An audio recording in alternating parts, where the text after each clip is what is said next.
but it was sort of piecing this together off of various videos because we didn't have any context. But we knew now, okay, there was this incident that he was involved in. What he had said in the paperwork that day is that he was punched and then hit with a pole. And that's sort of what he had described to his wife as well, that he was hit and then also he got hit with a pole later that night. There are two sort of separate incidents. And so from there, they were able to identify a DC chiropractor who was wearing this distinctive jacket, this motorcycle jacket, when he stormed the Capitol, which was sort of surprising because, you wouldn't imagine someone who lived a couple blocks from the Capitol getting sucked into this, but he was sort of in that conspiracy world and had posted things about the election and it being stolen, was a big sort of COVID denier. And so he had even done an interview, I think, a man on the street interview the day after January 6th, talking with a reporter about how he was on the steps. Didn't say he was inside, of course. But he was really deep in the Capitol, and they used facial recognition initially with that hit, and then found all this confirming information, including the jacket. I'm Roger Parloff, Senior Editor at Lawfare, and this is the Lawfare Podcast, November 14th, 2023. Last month, an amazing new book came out about the prosecutions stemming from the January 6th Capitol siege. It's called Sedition Hunters: How January 6th Broke the Justice System. I sat down with the book's author, Ryan J. Reilly, who is also the justice reporter at NBC News. We discussed who the Sedition Hunters are, how Ryan stumbled across them, and why they've played such a crucial role in the January 6th investigation. It's the Lawfare Podcast, November 14, Ryan J. Reilly on the Sedition Hunters. Before we get to the book, let me just get a little background about you. Ryan J. Reilly, where are you from and what did you do before you became a justice reporter for the NBC News? So actually, I'm from New Jersey originally, and I always sort of knew I wanted to cover the Capitol. So I went here for college, and then afterwards I graduated in 2009, so not the best market to graduate into for looking for a gig, but I ended up getting sort of an initial job at Bloomberg, worked on a research project there, sort of a temporary thing, and then I saw a posting for a job at this website that no longer exists called Maine Justice. And I covered the Justice Department, and the way I sort of got through the vetting process for that gig was that I knew the name of the Attorney General as opposed to some people who had interviewed who didn't. So that's sort of what got me stuck. That's sort of what got me sucked into the justice world, and I've been covering it sort of ever since. Yeah, that's a deep bit of experience to draw upon. Yeah. So the book is Sedition Hunters: How January 6th Broke the Justice System. It's by Public Affairs. So who are the Sedition Hunters, and how did you first learn that such a group existed? It actually started for me with a Twitter joke. There was this video of Rachel Powell, and she was, at the time, no one knew what her name was, but she was known online as Bullhorn Lady. And there's this video of her sort of on a bullhorn, obviously, hence the name Bullhorn Lady, going through the broken window, sort of talking with other rioters in this tone that you sort of strike up with children. It was almost like she was sort of, chaperoning a field trip to the insurrection. And she said, okay, guys, if you want to take the Capitol, we're going to have to work together. And so I made some joke about how the, $20 says this results in not only criminal charges, but a PTA resignation. And there shortly thereafter, I ended up getting a message from an individual I now know as Forrest Rogers, who's really the only named sleuth in the book. And he had identified this person working with a team called, Deep State Dogs is what they called themselves. And that's because Forrest has a little puppy of his own. He's a big dog fan.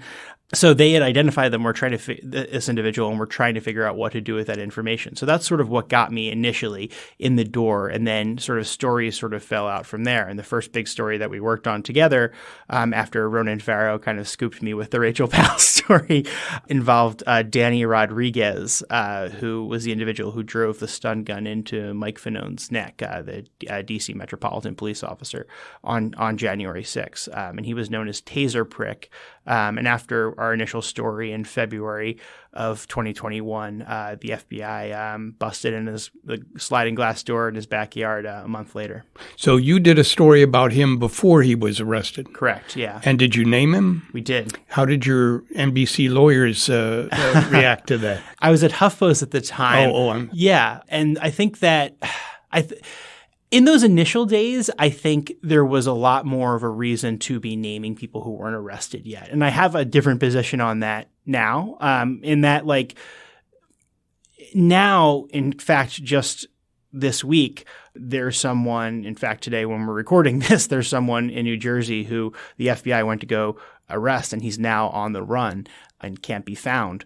And this is an individual who was identified more than a year and a half ago. So it becomes a little bit more complicated when you have this notion of they might flee that might make law enforcement's job more difficult. And I kind of have more complicated feelings about that now. But initially for these stories, I think getting those names out there and, sort of spurring action when the FBI was buried in these cases, there was a journalistic sort of imperative to do so and tell these stories of, before they sort of fell through the cracks, because the Bureau is just overwhelmed with the number of tips that they had received. So it was a little bit of a slog to get it through the lawyers, but it wasn't also that bad because we had people willing to say, I know who this person is, and I'm confirming that this is him in the video. And you could just confirm it with all of the various materials and pins that were on his hat.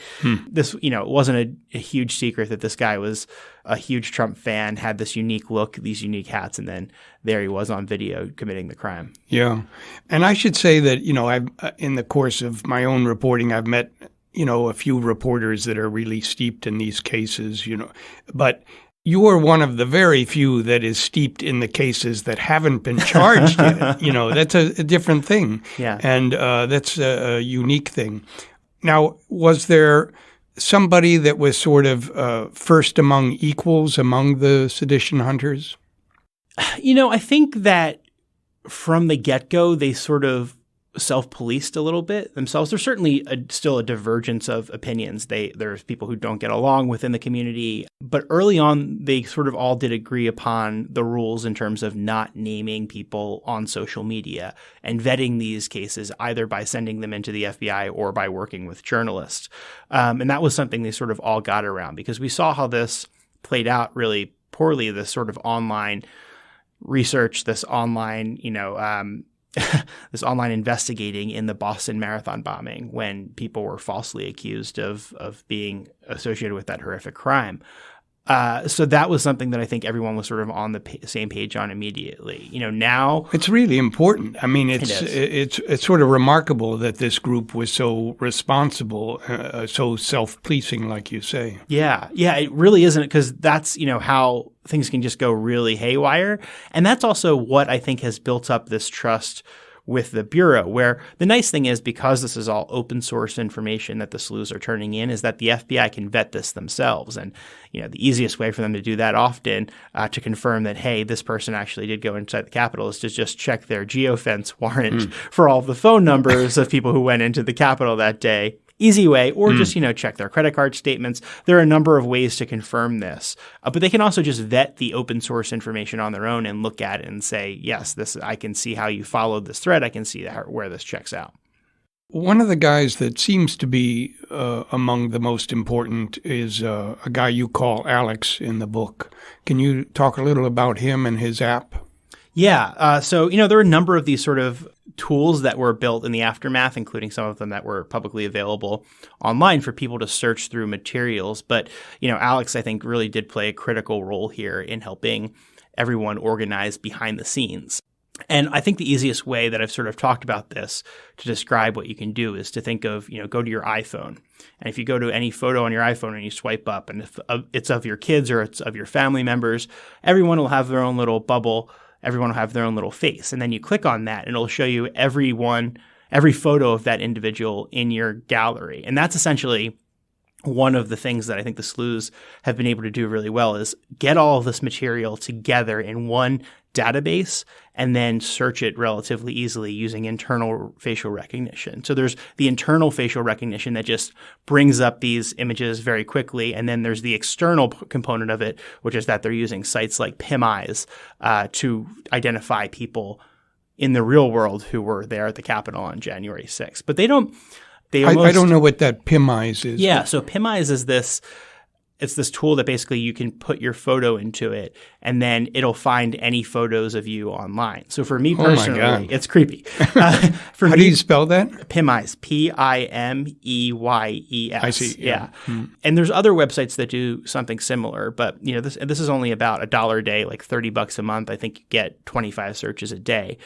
And and for me, it turns up a bunch of photos of me on Capitol Hill questioning lawmakers, like photos I've never seen before. Some photos I probably wish didn't exist. They're just bad angles.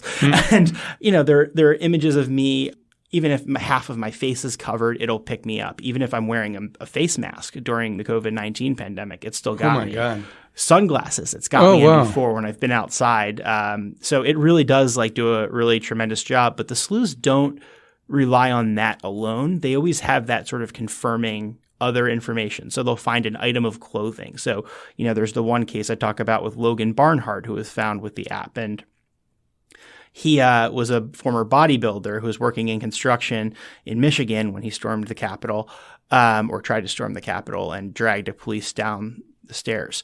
And he was pretty well covered up, so nothing was turning up for him at first when they were entering these photos. And then there's one image that he was actually at the Ellipse during President Trump's speech. And it's just a very quick video. Someone very quickly pans over the crowd, but he's standing right there. And in that case, he had his sunglasses sort of strapped to his shirt as opposed to on his face, gave them the full face shot. Then they ended up running PimEyes, I believe, used on that, and then it turned up all of these romance novels where he was the cover model of, and then they sort of worked backwards from there, found all of these images of him working in these various bodybuilding competitions, and went from there. So it really is pretty useful. And Alex, it turns out, voted for Trump. Alex did vote for Trump, and that was a little bit of a surprise. In fact? Twice, yeah, the second time too. He was not a fan of Hillary Clinton, but he is one of those he is one of those swing Obama-Trump voters that you hear so much about. So I think he's a successful guy, so I think a lot of this was just sort of economics for him. And he was a tech guy or a software guy? Exactly, yeah. So does the DOJ still not have such an app? Not that I'm aware of. I think they have something that they're using, but it's not, I think, as high tech. They're still very much so relying on the sleuths for a lot of this. That's amazing. And even, personally, for me, it's like a lot of this I now have, saved all these videos that come out through the court process. I have these all saved. I have them on my own computer, on my own, sort of network. And then, but in order to, even if I remember a video, then I have to think back, okay, what case was this associated with? I'm not going to remember that. How do I pull it up? It's just a lot easier way to surface these videos if you can just if you have it organized in a way like your iPhoto library, for example. I see. How many Sedition Hunters are there, would you say? It's tough to put a number on. I think in the early days, dozens is usually sort of the default that I go to. In the early days, there were a lot more people who were deeply involved day to day. I think now there's more of a core group who it's boiled down to. And, the ideas are still coming in, but the thing that always still shocks people when I tell them is that there are 1,000 people who could be arrested who have not yet been arrested right now who are identified. That's just the people who are identified. The FBI has right now 1,000 names of people who have not yet been arrested, who either stormed the Capitol, who assaulted law enforcement officers outside, or who engaged in property damage. The total number of people who could be arrested, that's add another 1,000 onto that. So it's more than 3,000 is the total scope, but there's a lot of those who haven't been identified yet. And so there's 1,000 people still to identify, but those ones are the ones that are a little bit tougher, I think, to break through, at least for the sleuths, based on what they have publicly available. Mm-hmm. The FBI from time to time has asked you not to publish names. Is that right? And the sleuths themselves, right? Yeah, and I think that's been. I've I've thought through this a lot, right? At the beginning of, especially in 2021, at some point, it was not a January 6th case, I should say, but there was an instance where FBI agents were shot and killed. And I think that has been something that's been hanging in my brain ever since. Oh, wow. And like the last thing that I would want is for me to write a story, and get some, oh, it gets great. It's a fun story for a day. But then that causes something to happen, or that causes someone to be prepared for something. And we've seen instances, there was a January 6th defendant in Texas who found out that the FBI was arresting him. It's unclear why, but his case was not sealed to begin with, as most of these cases are. It was just publicly filed on the docket. He got a phone call, found out, and went into this spiral and ended up shooting at police officers when they showed up to his house. Oh, wow. So, a lot of these people, especially who believe sort of bizarre conspiracy theories about the 2020 election, aren't the most mentally stable folks. And I think that, that's sort of something that I've had hanging in my head, is that we want to make sure we prioritize safety, right, over sort of everything else. And I think especially at this point, now that we're almost 3 years into this investigation, the names, I think, especially for the more violent offenders, is like not necessarily something that you need to. I think there are, I should say, I have done other stories since, but it's been those more misdemeanor cases where they're a public figure of some consequence, right? So there was an elected official in Connecticut who stormed the Capitol, and that was something that there's a public interest there. But it's I think there's definitely a balance that you have to sort of play out when you decide on these cases. For sure. To get back to, there is a scary aspect about, having these citizens out there. You could imagine, Project Veritas people having some sort of project of their own. I mean, quality control is so important. Yeah. And do they sort of exclude some people who want to help, or do they just sort of ignore? How does that work? I think they vetted the people who. But it's interesting because, they don't even know each other a lot of the time, right? But they know each other's track records, and they know, so even if you don't know who a person is, which is in my case with a number of the sleuths, I know them just by their handle, but I know what their history is, and I can also check their work. So, these are people now who I've been working with for more than 2 years, and if someone, if someone with some handle comes to me and I'm like, oh yeah, I know this person, I know, their history, I can trust them on this, and they can show me their work and I can check it out and vet it myself, and which is really, really helpful. That's the great thing about this open source world, is that you're not placing your full trust into anonymous people online. You can check the math, so to speak. Do they communicate with one another just like using hashtags over Twitter, or do they have Signal chats or Telegram, or what? A lot of it's behind the scenes now. So Discord is a big platform where they all sort of organize and talk to each other. And and most of it's happening behind the scenes. And then there's the public facing component of it. But what we've seen more recently, especially after that first year, and I had written about this at the time, as we got into 2022, you saw a little bit of a pivot in terms of, okay, they've already identified these people, and now it's a little bit about putting public pressure on the FBI to make sure that they bring it home. That was the case of an individual in Long Island who is the co-owner of a funeral home that he inherited from his family, and stormed the Capitol with his son, who was also an employee at the funeral home. He used wasp spray to assault officers that day. I said I don't believe that they got inside, but he assaulted officers with wasp spray is what he's been charged with now.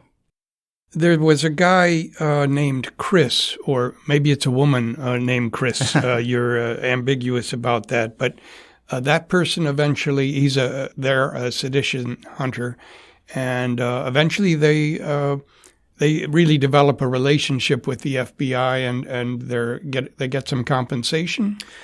I'm not sure the scope of what we know from the affidavit is that there's something there, but also it could have just been reimbursements. I don't want to say, if it's, I don't know. I haven't asked Chris what level of, I just knew that from the sort of a public filing, but that was really, yes. So they are this key sort of middle man or middle woman in this role where basically a lot of things are funneled through them. And they've said that, they would be willing to testify if necessary in any of these cases. The thing is that I think unless a defense attorney really pushes this issue, there's really no reason for them to have to testify because you can vet all of this information on its own, and you can verify it in various other ways without relying upon someone who basically played sort of this role in bringing a lot of this information from the slews to the FBI. But when I met them in late 2021, they were very much so surprised by how big of a role they were playing. And they knew they were playing a big role, but the scope of it, I think, really took them aback. And there's this moment, and some of this is just like, I remember it happening and I just was like, you can't write this, right? So they are sitting there and they're wearing a like a detective hat, and they're sitting there and they mouth, like, talking about how big of an impact that they had. They mouth huge, like in this almost Trumpian fashion. And I'm just, I after leaving that, I'm just like writing down, yep, okay. Yeah, like it's just so many of these things that you're like, you can't write this. It really is incredible how much of an impact I think that the slews have had, and hundreds of names still to come. There was one case that I was aware of as it was happening, just in terms of the results. We were together watching the Proud Boys trial from the media room in the courthouse. And just to explain to the readers, if they don't remember, that 5 people are on trial. And the top 3 defendants are obviously very crucial: Enrique Tarrio and Ethan Nordine and Joe Biggs. But then the next one, Zach Reilly, seemed like a notch below, and his lawyer was doing an effective job of making it sound like he was in a different category and emphasizing he's not charged with assault, he's not charged with destroying property, he didn't break a window or throw a water bottle. And he elects to take the stand during the defense case, and the direct ends on a Friday night evening, and he has testified, yes, I never assaulted anybody, I never broke any, I never destroyed any property. Take it from there. The direct ends, and we know that on Monday the government will start its cross. Yeah, so it was this long weekend, and the attorney in that case was essentially trying to burn time, I remember, because you didn't want the jury to go into the long weekend with prosecutors having the last word. Exactly, yeah. Yeah, so what happened, so basically it was a very sort of slow day, getting through these questions, asking questions sort of repeatedly in different ways, and not literally learning anything new. It wasn't the most exciting, I think, Thursday or Friday or whatever it was. And then bring in the long weekend. And then as they come back, suddenly there's new information that the prosecution has that the defense only learned about just before, probably 10 minutes before this cross-examination happened. And this wasn't something that the government withheld. It was something that the government didn't know about and hadn't found within their own discovery. It was also, video was also buried in, I think, the discovery that was available to the defense. But, I mean, without getting too deep in the weeds, you're not going to typically be in a situation where a defense attorney is going to put someone on the stand knowing that they assaulted a law enforcement officer, but that the government doesn't know about that yet, right? Like this was a situation where Zachary Reilly kept that information to himself, where he knew what he had done, pointing that pepper spray can, but he did not disclose that to his defense attorney. He did not, and the prosecution didn't know about it. So he was this close to getting away with that, right? And he still wasn't charged or even convicted of that. It was used as in sentencing to heighten his sentence a little bit, but that explicit attack he was not charged with. And so, they get to questioning him and they show him this video and he just sort of falls apart on the stand and he defaulted to the answer about whether he assaulted anyone. He said, "Not that I recall," which is just one of those moments where you're like, okay, pretty sure that's something you remember, bud, but okay. Yeah, that was an amazing moment. Oh, yes. And with that one, of course, it was crucial. By that point, they have a relationship with the government so that they can get the information to them. I imagine in the beginning, reaching the government is not an easy thing. They're over I mean, they've taken to using email addresses for assistant U.S. attorneys now. They've set up so they get this information. They make sure it gets to them. A lot of the sleuths do have these contacts directly at the FBI now. But what you were seeing in these early days was just this getting dumped into this database. And just think for a moment about getting hundreds of thousands of tips. It's hopeless. It really is. Even if you need to set up some sort of mechanism to get through those in a timely fashion, and there's still the rest of the world happening. So it's not as though, the FBI stopped having to deal with, school shooter threats and whatnot that were coming into the National Threat Office. They just got a whole bunch of these tips that are sitting in a database somewhere that most of them haven't been sorted through. Often I'll see cases now where the sleuths will have pushed the FBI on something, but instead of relying on the sleuths, they'll just go back and they'll find in the database from 2 years ago, oh yeah, one of their college friends or something, or their high school friends turned them in, or a classmate or something like that, and base the entire case off of that, and then use the open source stuff as well. The first I became aware of these guys, I would be tweeting, live tweeting, and the prosecutor would mention a new name I hadn't heard of that wasn't a defendant, and I would misspell it. And then I would instantly get, a reply with the correct spelling plus 20 to 30 photographs and video links, and I began to get the picture. One thing I noticed, though, initially it put me off, but you explain it in the book. There's these sort of usually nasty nicknames that they have for each person, like Taser Prick or Pink Beret or Bullhorn Lady. Yeah. But those actually serve a purpose, you explain. Yeah, and I think that's one of the reasons that the FBI hasn't identified a lot more people on their list, because think of it from a journalist's perspective. Right now, if you go to the FBI's Capital Violence website, you're going to see 540-something in that range, over 500. But if you just add a photo of someone at the Capitol, and it's maybe just 2 still shots of them, so you don't really know what they were doing, and you say, hey, we're looking for information on number 537, it's not going to get any media attention. No one's going to, I can't write a story on that. Yeah. I don't even know what the headline would be.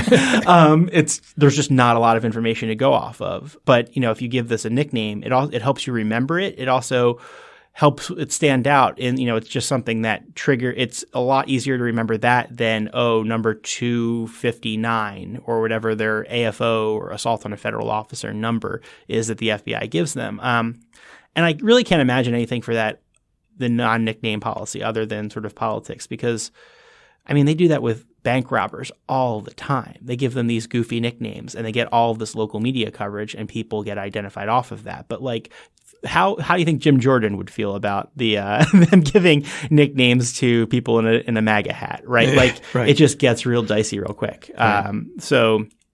But the ones that have gotten the most attention are kind of the funnier ones. Pink Beret is an example of that, where the FBI added this person with a pink beret. And it just went super viral. Everyone was making fun of it. Everyone was coming up with these nicknames about it. On the one hand, you had people who thought the FBI was, overreaching. On the other hand, it's just sort of, you had both the left and the right sort of talking about this. It got a ton of views. It blew up. And the way this person was identified is because 2 guys are standing in line at a Joann Fabrics with a guy getting a part for his sewing machine. He's a clothing designer. And his buddy's looking at his phone on Twitter and says, check this out. Shows it over to him, and the friend looks, and it's his ex-girlfriend. Oh, my God. So then they turn that in. He turns it into the FBI, ended up speaking with him afterwards, and he had all of this, information identifying her, and then she was subsequently charged. She's living overseas, so has not been arrested yet, but she's been charged by name. And I should say her now husband has also been charged because he was involved in some of the assaultive conduct there. Oh, wow. And so a lot of people that have not been arrested that were involved.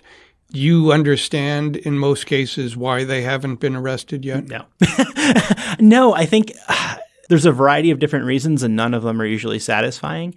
There definitely is a political element to this where there are field offices that just aren't that enthusiastic about January 6th cases. Varying levels of enthusiasm is the way one law enforcement official sort of diplomatically described it to me. But, we have a number of these quote unquote whistleblowers who have come forward now and have made these little media careers off of disparaging the FBI's work on January 6 cases.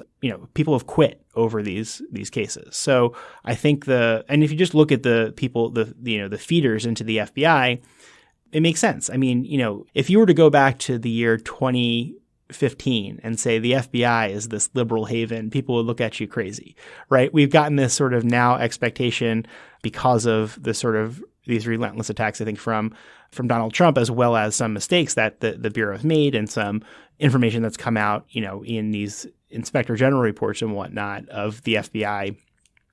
But it's just like it's a lot different from, what I think this idea that's being sort of batted around by Donald Trump and in the media is, because, it's generally still a conservative leaning organization. It's a law enforcement organization. So I sort of think of it as more sort of like, center right, if anything. Yeah. The Sedition Hunters also got involved in one civil case, in a sense. This was the case of Jeff Smith's wife, or Jeff Smith. Talk about that.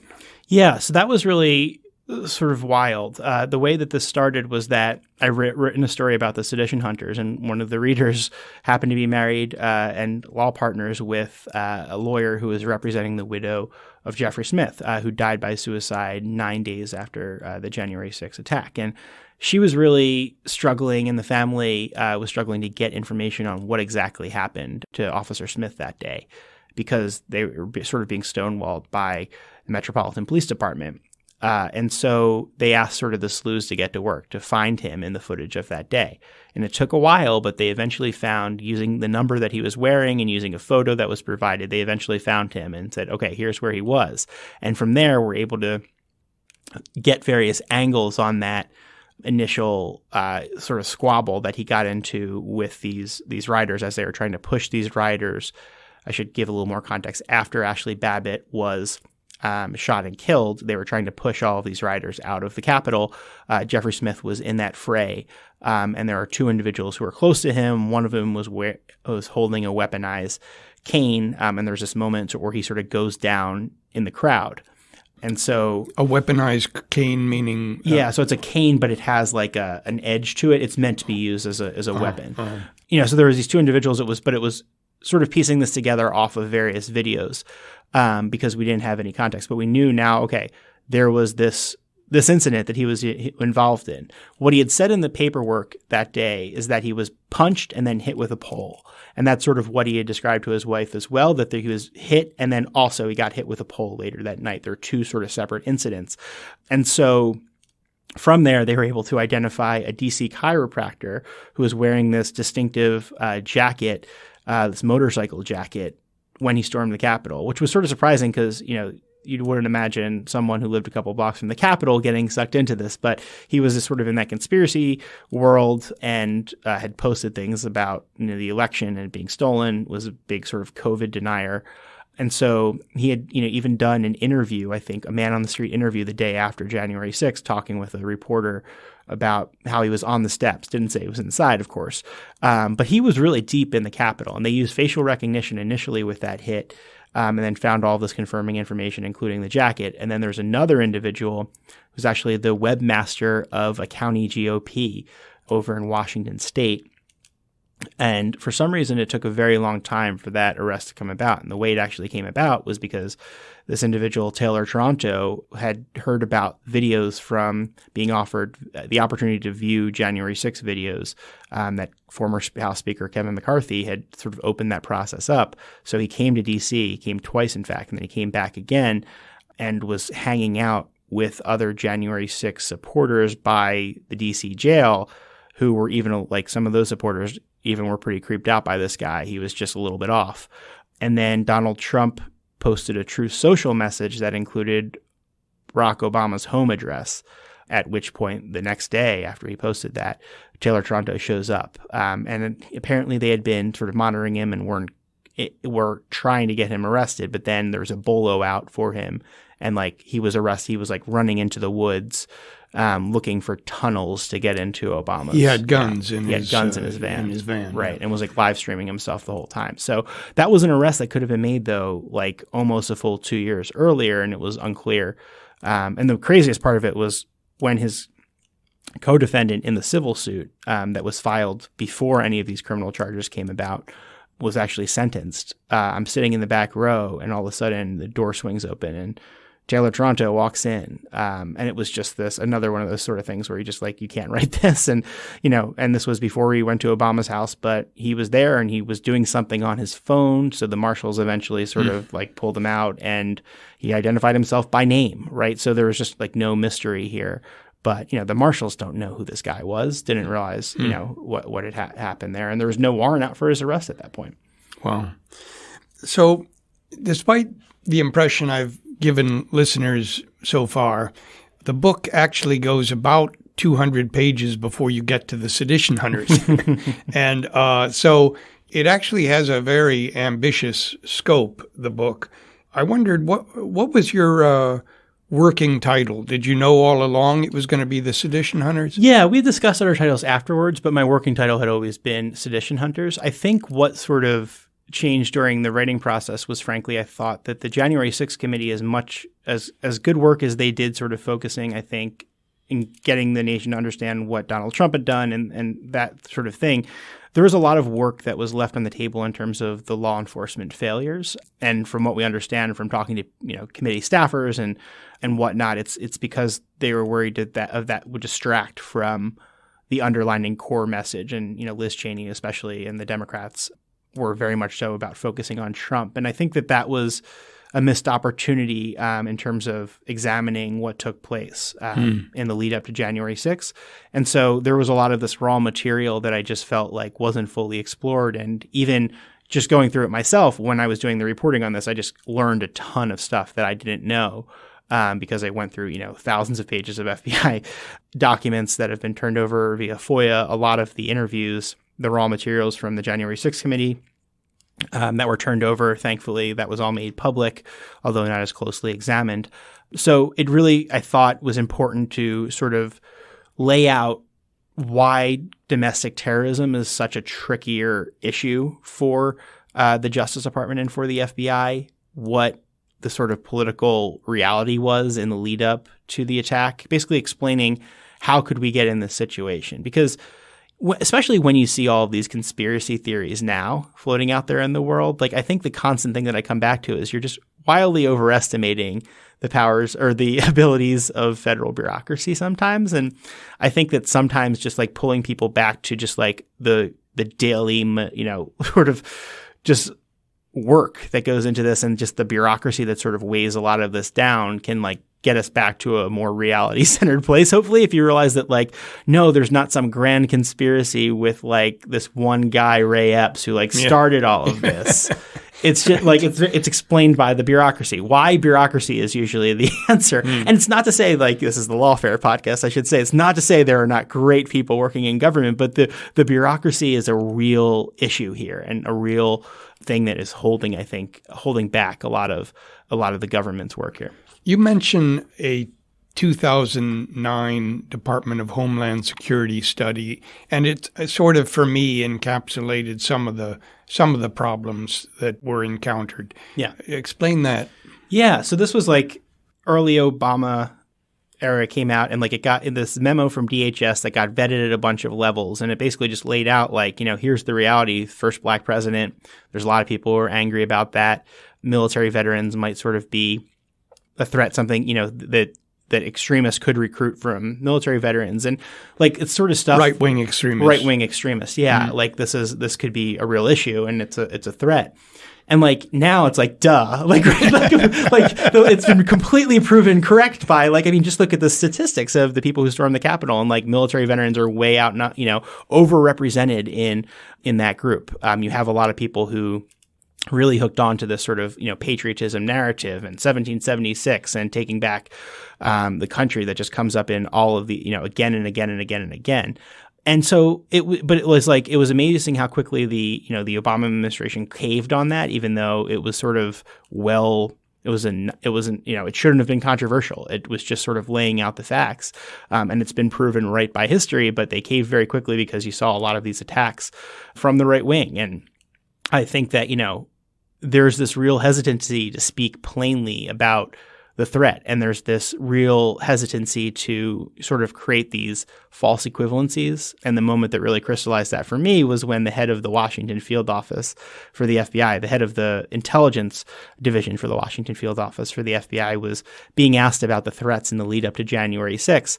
And she, eventually conceded, yeah, we were seeing a lot more rhetoric in the lead up to January 6th. And then they start to ask the next question, and she just interjects very quickly on both sides. And it's, to me, it was like, what the hell are you talking about? Like, there were not Joe Biden supporters like plotting to storm the Capitol to like, it just didn't compute. Like I wish there was a follow-up question on this. Like, explain, like, what are you talking about? What are Democrats threatening about January 6th? Like they're certifying the election that Joe Biden won. So it just doesn't make a lot of logical sense that there would be a bunch of threats in that era.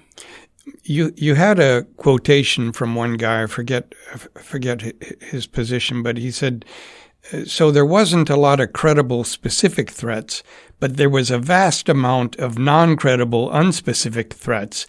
And that should have prompted something, right? And I think that really encapsulated some of the challenge and some of the missed opportunity. It was the volume that really stood out there. And I think that's the problem, is that they were approaching like, okay, what's the enumerated violation of a federal criminal statute in this particular instance? And how would we charge this? And have we charged it before? When in like, or they sort of were doing these as one-offs, and they would send out somebody to talk to a threat actor or something, right? So they would just send someone out to investigate someone who got sort of labeled in the domestic extremism realm, who was making threats. And okay, sure, you're stopping that one person, but like that's like killing an ant, right? Yeah. Like it's not like, okay, congrats, right? Like it's just not like, that's not what the issue is.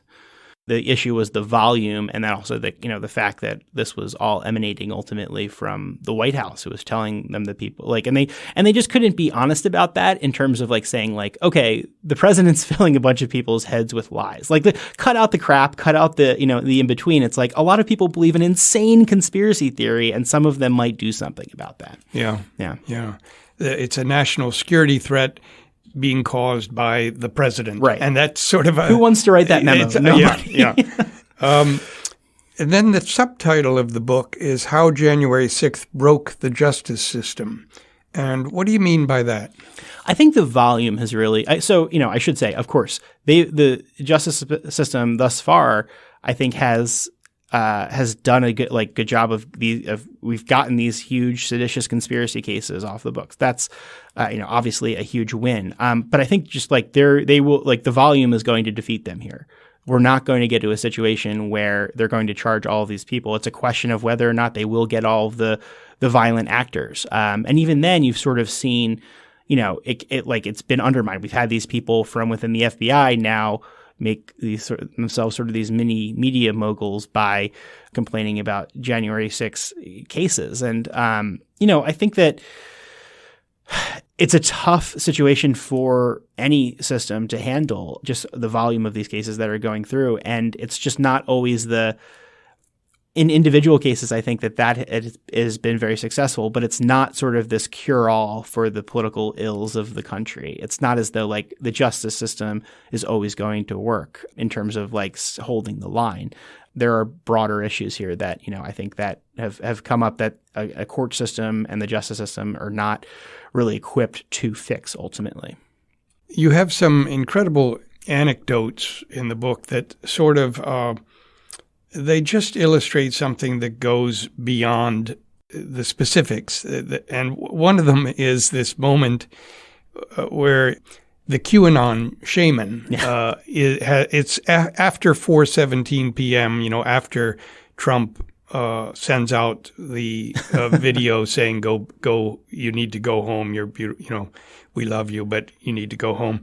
And so the QAnon shaman is leaving, and there's a woman that won't believe that it's his voice. And Donald Trump's voice, yeah. And QAnon shaman is the voice of reason, saying, it's a effing video, and she's saying, doesn't sound like his video. It doesn't sound like his voice. I think it's pre-recorded, and it just captures who these people were, that's when you have, and I think it was even one of the officers who was charged, Shane, who is it? The officer is Shane Lamond. Yeah. One of his communications was like talking about like when Alex Jones is the voice of reason. Like, right? Like, I was like, oh, he's got something there. Because that was the situation where Alex Jones was like the one, okay, guys, like, right? Yeah. Like, it's like, it reminds me of that meme. It's like, we're all trying to find the guy who did this. Like, yeah.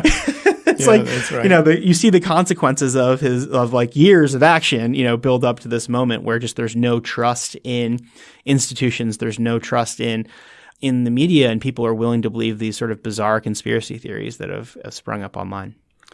And there's another very disturbing little anecdote, which is a Facebook, a new Stop the Steal group opens on Facebook using a video of the angry mob at the Detroit TCF Center where, supposedly where I guess Kelly Sorrell had reported back that, a van carrying video equipment arrived and she decided that it was a van full of stolen or, fabricated ballots. But it created a Facebook group that gathered 320,000 members in 22 hours. Yeah. It's incredible. The trajectory of these groups was just like wild. They really did take off like wildfire. I think that the TCF Center was just really illustrative to me because I ended up I watched a lot of these at the time, but then for the book I ended up going back and sort of watching as much of this video as I could. And it was just like everyone was so geared up to, like that there was just fraud happening there. And I think that we don't speak as clearly as we should about just like the underlying just racism this is all built off of. Because that's what it was. It was like, right, no one had to question what Donald Trump was saying when he was talking about certain areas in 2016. It's all built upon this idea that there's just like massive criminality at, urban or however they describe them, polling places. And, logistically, that's just not that. If you just look at history, you look at all the studies, like it's not a crime that has tremendous amount of personal benefits immediately. Like, just like, why would you commit a crime that like you don't even know what the impact of that would be on the other end, if it's even going to impact the race, especially for a race like president? The voter fraud schemes that we have seen have always been about these like really local races.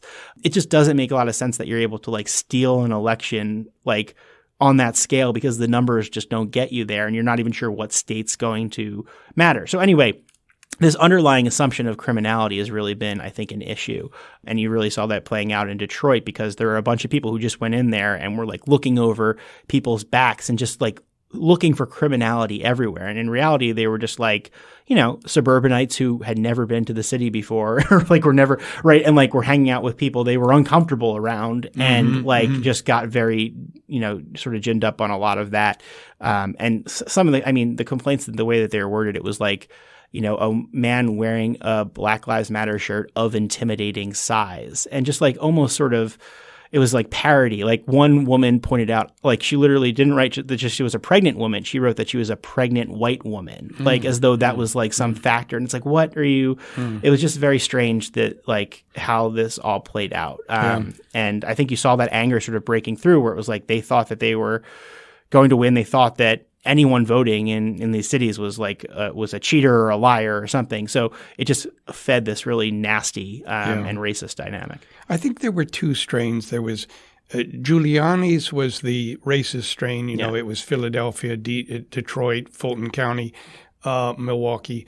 And then there was the Sidney Powell sort of tin hat strain. And actually the tin hat one, because it was through Dominion, could reach the whole country. Right. So, you had these two strains. Yeah. It was just bizarre when you look back at some of this stuff. And like the thing that I think doesn't really break through to people and you wished it at the time, because this is even something Bill Barr brought up to Donald Trump after the election, is that like you look at Philly, Donald Trump did better in Philly. He did better in Detroit than he did in 2016. Yeah. It's the suburbs where like that's what changed, right? He was more, that was he bettered his numbers in the cities than he did in the suburbs.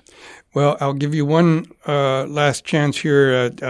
Is there something I haven't asked you about you wish I had? Yeah, I think that like I learned a lot writing this book, and especially about the lead up to January 6th. And so if I learned something, I hope other people will as well. I learned a ton. Great. Thanks so much. We're going to have to leave it here, but thank you, Ryan. It's a great book. It's a great accomplishment. I hope you're proud. I hope your mother's proud. Thanks and so much. Thank you again. Thanks so much. The Lawfare podcast is produced in cooperation with the Brookings Institution. You can get ad-free versions of this and other Lawfare podcasts by becoming a Lawfare material supporter through our website, lawfaremedia.org/support. You'll also get access to special events and other content available only to supporters. Please rate and review us wherever you get your podcasts. Look out for other podcasts, including Rational Security, Chatter, Allies, and The Aftermath, our latest Lawfare Presents podcast series on the government response to January 6th. Check out our written work at lawfaremedia.org. The podcast is edited by Jen Patchahau, and your audio engineer this episode was Kara Schillen of Goat Rodeo. Our music is performed by Sophia Yan. As always, thank you for listening.